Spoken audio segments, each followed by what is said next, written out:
And good morning, everybody. Guten Tag, bonjour. So I'm just leaving Frankfurt, and I was going to stay for a few more days, but I know that tomorrow the rain's coming in and we're going to get 2 or 3 days of rain, and the day after tomorrow it's going to be really heavy. So what I've decided to do now, initially I was planning to go straight down to southern Germany, a place called Füssen, where there's a big castle I want to see. But what I've decided to do, looking at the weather, oh come on, I mean there's no fun in riding in the rain, is there? I mean, when you've got to do it, you've got to do it, but why did you go and purposely ride in the rain? So what I'm going to do, I'm heading down to near Strasbourg, just to the southwest of Strasbourg. I'm going to stay in a small village. I found a municipal campsite. The good thing about municipal campsites is, and there's loads of them in France, sort of most towns tend to have them. Quite a few towns have them anyway, but the thing is they're really cheap and they're really well looked after, and I found one that's €12 a night. So I'm going to base myself there. It's just a little bit sort of southwest of Strasbourg. I'll be in France, but the thing is there's 3 castles I want to see, plus there's a big fort going back to sort of between World War I and World War II, on the Maginot Line, that I want to see. So I'm going to base myself for a few days, and hopefully by then this sort of horrible bit of bad weather would have gone past. And then what I'm either going to do is head down to southern Germany, or I'll just sort of head down for Grenoble and then for Turin. So I'll see what the weather's doing. Yeah, I can ride in the rain, but I don't see the point in purposely riding into the rain. You know, what's the point of that? Getting waterproofs on and getting all hot and sticky, and you know, but there you go, and then your feet get wet and then your hands get wet, and oh, it's a pain in the backside. So that's me leaving Frankfurt, and again, there are 2 campsites in Frankfurt. There's this one that I've just been to now, which is in Offenbach, and there's one not far away, just north of the river, but that one's about 16, 18 euros a night, because it's got all the mod cons, you know, like the kitchen and the swimming pool and all that sort of stuff, and I don't want that. I just want somewhere basic. And the campsite I've just been to, 14 euros a night, and it's got everything. The showers are really hot, they're clean, it's a bit basic, but as long as it's clean and it's quiet and it's safe, that's all you need, isn't it? And it was, and the owner, Dutch guy, speaks perfect English, and it was great. And also there's a bridge there, and just walk over the bridge and it's like a little village there, and there was a pizza shop and there were shops, and it was really little old buildings, and it's really nice. So this is why I like coming here. And also when you go over that bridge, it's right on the tram line. There's a tram station just as you get on the other side of the bridge, and you can hop on the tram and you can be in the centre of Frankfurt. So brilliant. Anyway, that's a couple of days done in Frankfurt. Went to see my daughter, and so hello Felicity, hello Halil. I hope you're okay. And I'll be seeing you again, well, maybe in a few months' time, maybe next year, we'll see anyway. Right, that's me. I'm going to shut up now, put some music on, and what I'm going to do today as well, I was going to go, the easy route is, I mean, I could have sat on the Autobahn, but I've decided to do a cross-country route. So I'm taking some scenery, because I've only got 160 miles, what's that, 100 and, that's like about 200 kilometres. It's not far at all today, it's just a couple of hours riding, So I'm just going to take the easy route, the country route, see some of the countryside. The sun was out this morning, and when you buy a tent you think, oh, what colour tent shall I get? Now I always like to get something a darkish colour, something that sort of blends into the landscape if you go wild camping. Not a white tent or not an orange tent, something that's brown or green. So I've got this one now, and it's sort of like a dark green, which is great, it blends into the landscape, but when the sun comes out it's like sitting in a sauna. You win some, you lose some. And here's the river that runs through Frankfurt. Just up ahead here there's roadworks. Now I was here a year ago and the same roadworks are still there. Must be doing something really important. But there's temporary traffic lights and this stretch of road is really, really slow. But there we go. Right, I'm going to put some music and I'll speak to you soon. Bye bye.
That was the border between Germany and France, the old border checkpoint. I've come south through Germany, and it's mostly, because it's the middle of Germany, it's mostly flat, mostly agricultural, so there wasn't a lot to film really. I've now crossed over into France. Bonjour, and I'm heading to Strasbourg, and then not too far, about 20 kilometres, 25 southwest of Strasbourg, that's when I'll get to my campsite. So if I can catch the sign, what I'm going to try to do is go through Strasbourg, but we'll see. There we go.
So this is Strasbourg.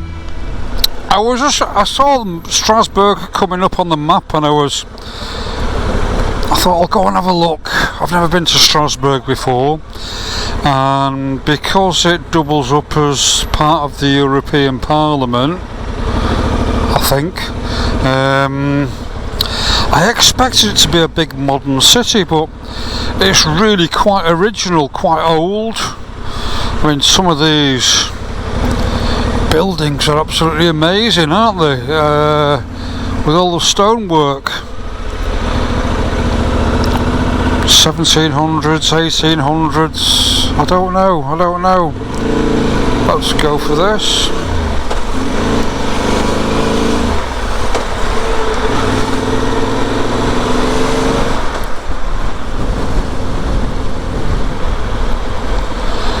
But yeah, I think I might come back and have a wander around one day.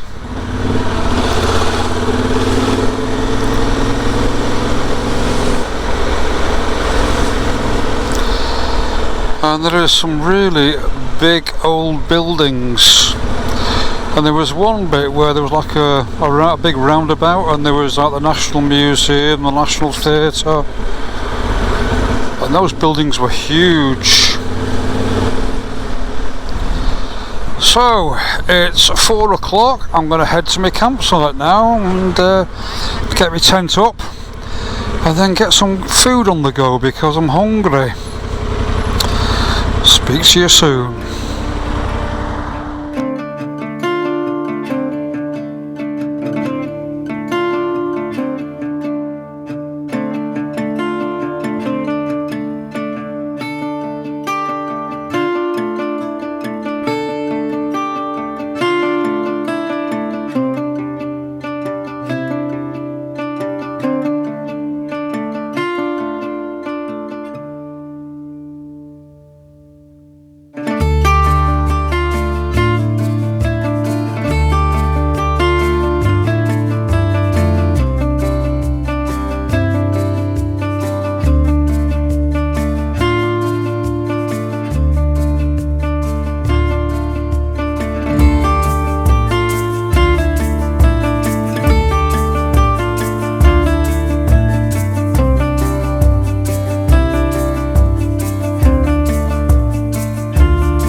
Well, that was really, really interesting. Fort Mutzig.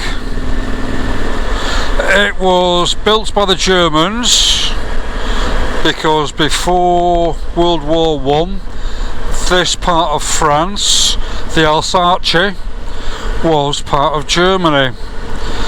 So the Germans built that before World War I, and it's absolutely colossal. And it was the first fort that was powered by electricity. The first fort that the Germans had built that was powered by electricity. Whether it was the first fort in the world, I don't know, but powered by 4 German diesel engines, single cylinder diesel engines. It could produce enough electricity for the fort. Fort Mutzig, M-U-Z-I-G, I think it is. But it had air conditioning, electric lights, hospitals, bakeries. Absolutely superb.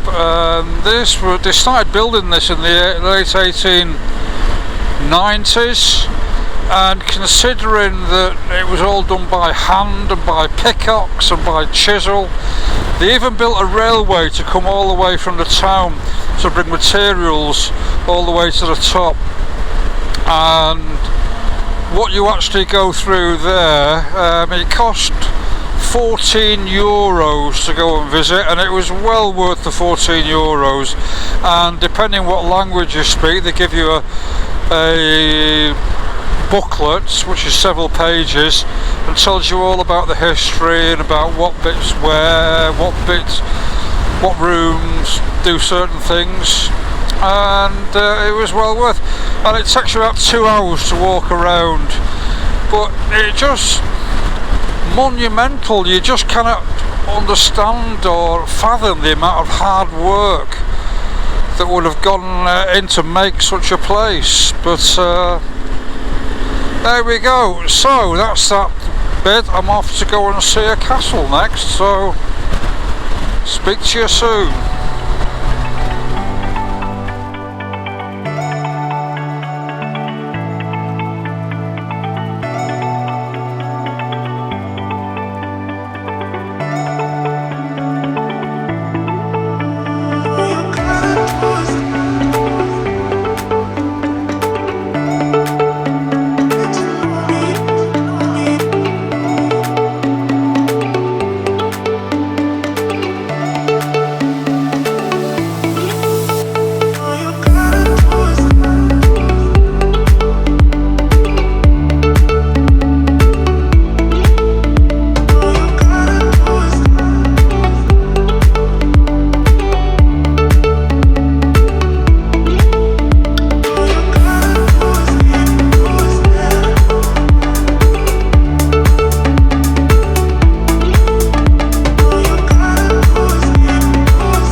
So that was Koenigsbourg Castle, or Chateau Haut-Koenigsbourg.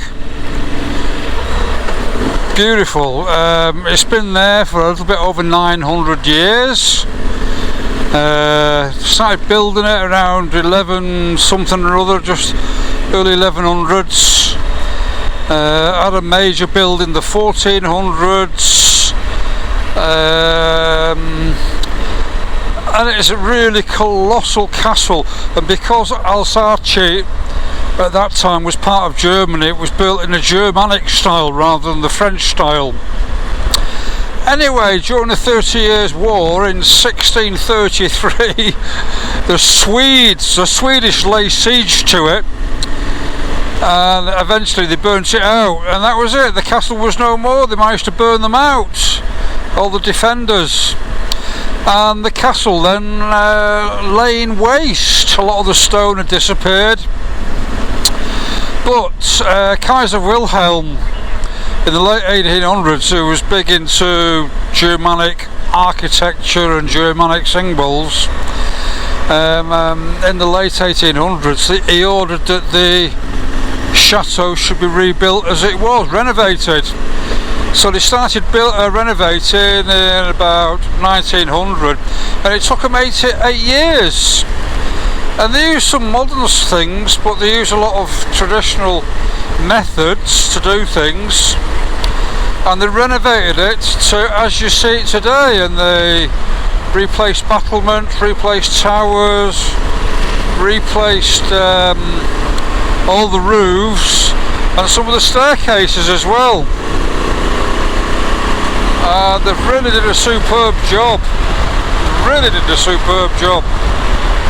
Now I don't know how high we are, but we are pretty high. When you're up there in on the battlements, you really do get a view over the local area. And back in the Middle Ages, there used to be, well, you've heard of the Silk Road, where spices used to come from China all the way through Asia. Well, around this area was there was a salt road, so salt used to come past, and part of the castle's thing was to make sure that the salt road remained open. But when I was coming up today, the roads were a bit slippy, because we had rain, and there was also some sort of like leaves or I don't know, but the back end was a bit twitchy. But this is absolutely beautiful coming down. So the castle was €14, absolute immense value. And if you wanted the audio guide, that was €4. That's what the little thing that you carry around with you, and you play it when you see a number on the wall. And that was superb as well for €4, and it gave you a lot of background information. But for €18, absolute immense value, superb. Why can't the National Trust in the UK be as cheap? But it really was, and there's a superb job of renovating it as well. Anyway, that's my day in this area done with. I did the German fort this morning, the pre-World War I fort, and I've just done the 900-year-old fort. So tomorrow I'm packing up and I am heading, I don't know, I'm either going to go south, there's like a volcanic region near Lyon, or I might head back into Germany, go the volcanic region. If you go southwest from here, there's, I can't remember the name of the region now, but they make Bordeaux wine there as well. So that's the option. The other option is to go southeast, back into Germany. I'm going to go and see a few things there. I don't know yet, I've not made my mind up. I will ruminate about it tonight, have a think about it. Oh, I should have overtook this car while I had the opportunity. Never mind. I think we've got a straight coming up. Oh, my ears have just popped.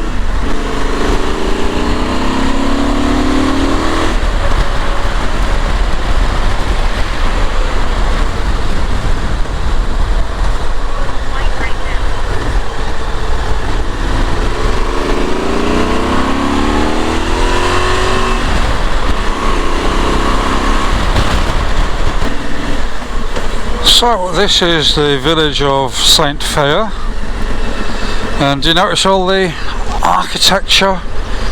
It's got a hint of French, but it's very Germanic, isn't it? It's beautiful, isn't it? Absolutely beautiful. Love where they do the different colours. So that was a good couple of kilometres down that hill. I've had this bike for 2 months now. Before I bought it, I mean, I read a lot of negative things about it, and I have a feeling that those negative things have been written by people who've not really rode it for a long time, because the more I ride this bike, the more I am starting to love it. I mean, I really did love my Suzuki. I really did. The handling, the handling was superb. It was so forgiving. You could throw it into a corner if you sort of meshed it up a little bit. You can still sort of get yourself out.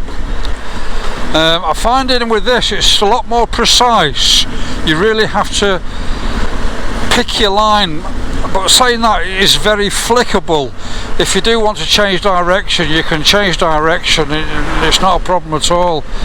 But the more I use this bike, the more I ride it, the more I am absolutely loving it. My only niggle, I mean, I changed the original seat because the original seat was like concrete, and I've got the Honda Comfort seat, which is alright. I'm going to have a plan B when I get back to the UK. I don't know what I'm going to do. But my only biggest niggle really is the rear suspension. It's not as good as the Suzuki, not as good. I found it's quite good actually when you go off-road and on rough terrain. It's okay actually. I've been off-road with the bike. I also I did bottom the front out a few times, but I found the back end was quite good. But when I'm on the road sometimes, and the road is a bit undulating, you get into a bit of a bouncy thing at the back end, and it's a bit weird. And when you're going sort of sharp bends, sometimes the back end doesn't feel as good, but the cure for that is a new suspension unit, and I think that's what I'll do when I go back to the UK. I'm going to fit a new suspension unit. I've been reading up about that, and there's lots of different ones available, and apparently it does improve things. So this is me. I'm almost back at the campsite now. I'm going to get something to eat, and then I'm going to pack ready for tomorrow morning, because tomorrow morning I'm on the road again.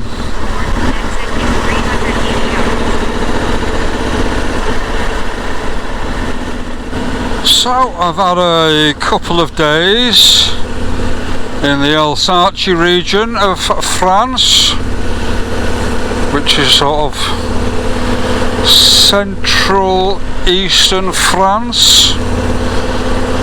Well, it's just a little bit south of Belgium, and just a little bit to the left of Strasbourg.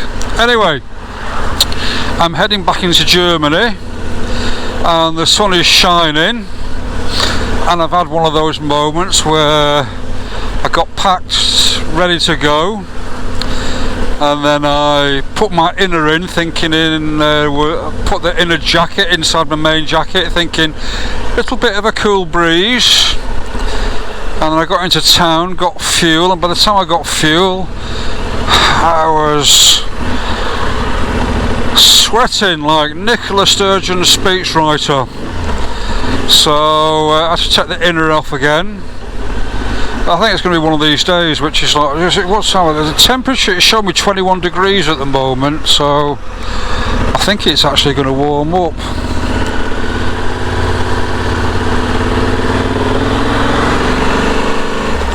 So I've not got a big ride today, probably about 150 miles, 190 kilometers, something like that. I was going to head straight over to the bottom of Germany to a place called Fussen, Fussen, Fussen, but I've decided to stop halfway. So just a little bit in the southwest corner of Germany, on the border of Liechtenstein, I'm going to stop there because there's a little village I want to see, which is like a pretty little village, and I can't remember the name of it except it begins with a W. I'm hopeless at place names. But there are 3 castles nearby that I want to see. I mean, I've really got a soft spot for castles, and while I'm in this part of the world, I mean, when I get a bit further on, then I'll be looking at Roman ruins. But in this part of Europe, I just want to look at castles. I mean, yesterday was really good. Going to see the old German fort, and then also going to see the castle. And that castle was superb and well worth the €14, and well worth the €4 for the audio guide, because there was so many things that were pointed out that you could read about those little bits and pieces. But anyway, I'm going to shut up, I'm going to put the music. Look at this beautiful view here, absolutely beautiful.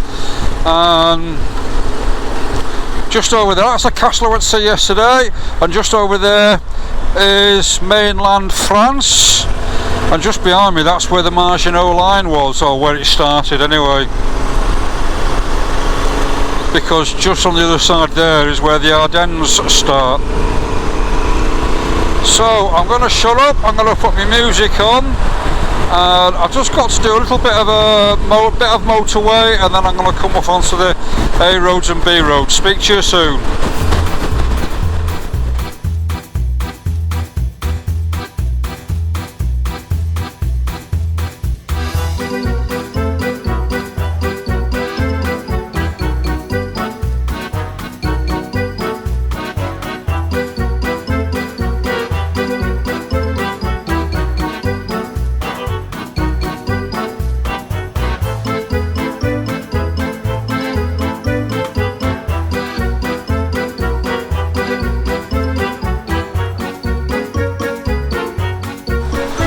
Right, at the moment on my tablet I'm trying the new app by TomTom.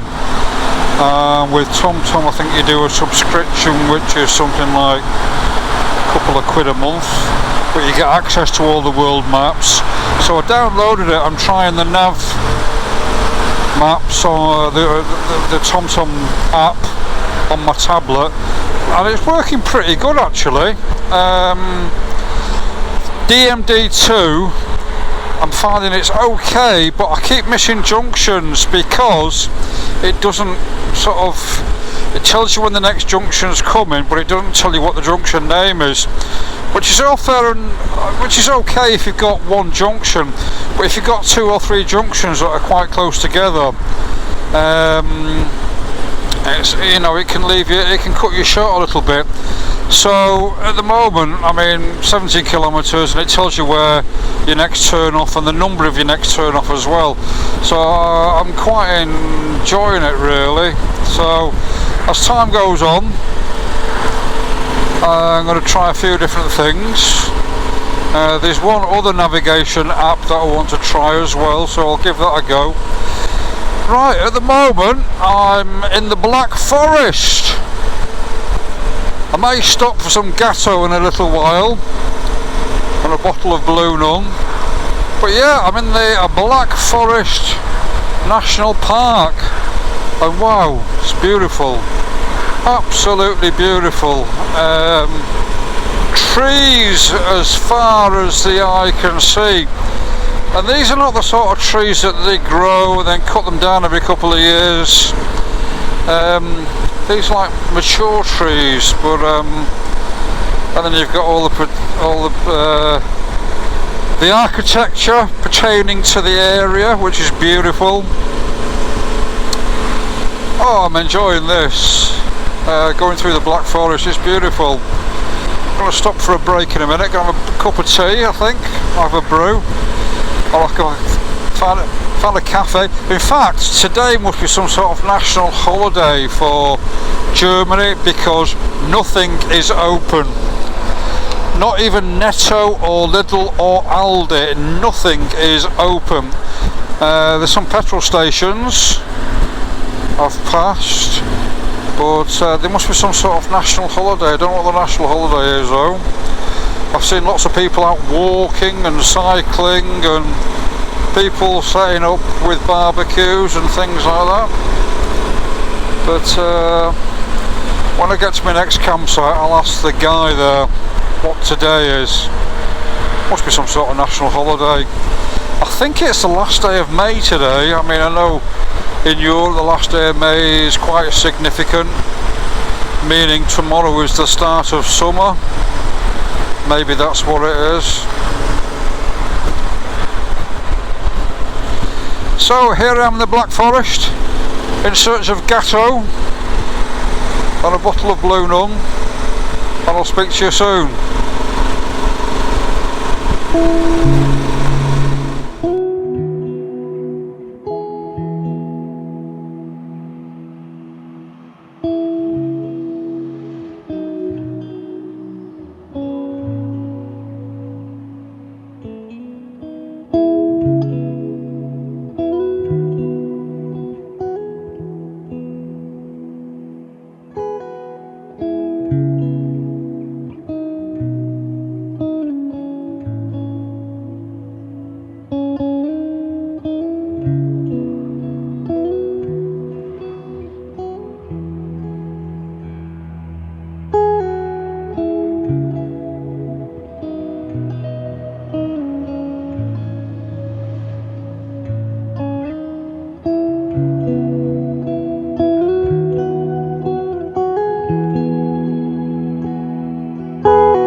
Right,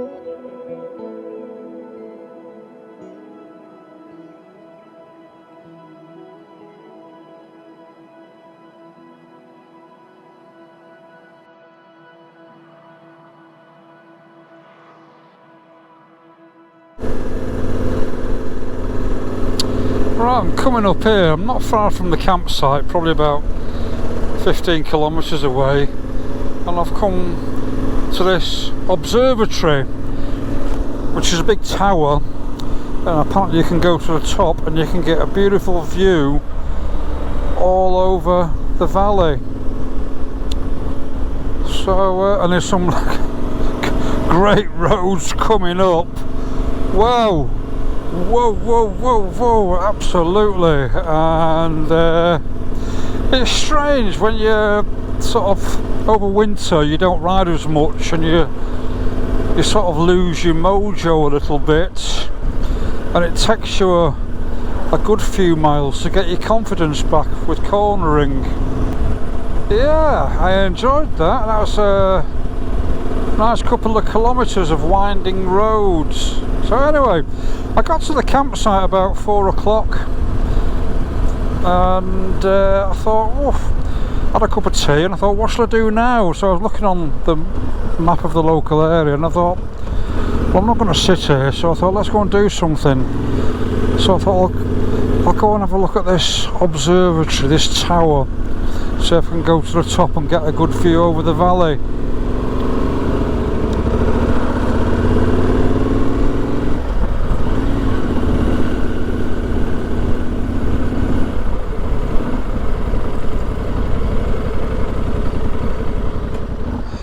And I've just been to the top of that tower, 104 steps. I had to stop halfway, and but there we go. And what a beautiful part of the world this is. The weather's been perfect today, absolutely perfect. And I'm just, I've gone east of, I'm sort of getting towards Munich really, south of Stuttgart and to the west of Munich, and it's such a beautiful part of the world, such a beautiful part of the world. So let's do that slowly, there we go, so you can see. Yeah, absolutely beautiful, absolutely beautiful. Right, back to the campsite, get some food. I came to Henchingen to visit two places. The first place was Hohenzollern Castle, which is absolutely stunning. Built first in the 1100s, then destroyed in the 1400s, rebuilt in the mid 1400s, and extended again in the 1600s. And then by the 1700s, it sort of, the family had moved out and moved down into the valley, so it started falling into disrepair. And in the 1860s, the Crown Prince of Prussia decided to renovate the castle, return it back to its former glory, and that's what you see today. And it's absolutely beautiful and stunning. Queen Victoria spent time there because Prince Albert grew up there. It cost €26. You got to book online on the day. It's cheaper than turning up at the gate, but it's really well worth the visit. It's expensive, but it's really well worth it. Maybe less so for children, but for adults, definitely, because there's so much to see. After that, I went over about 26 kilometres, not far away at all. I went to the beautiful town of Tübingen. And I just spent that afternoon marvelling at the beautiful buildings, all different colours, different shapes and sizes, the artwork on the side of the buildings, beautiful. And it was so hot there, I got myself a big ice cream and I sat down at the Tear Garden next to the river and just watched the world go by. Definitely worth visiting if you're in the area.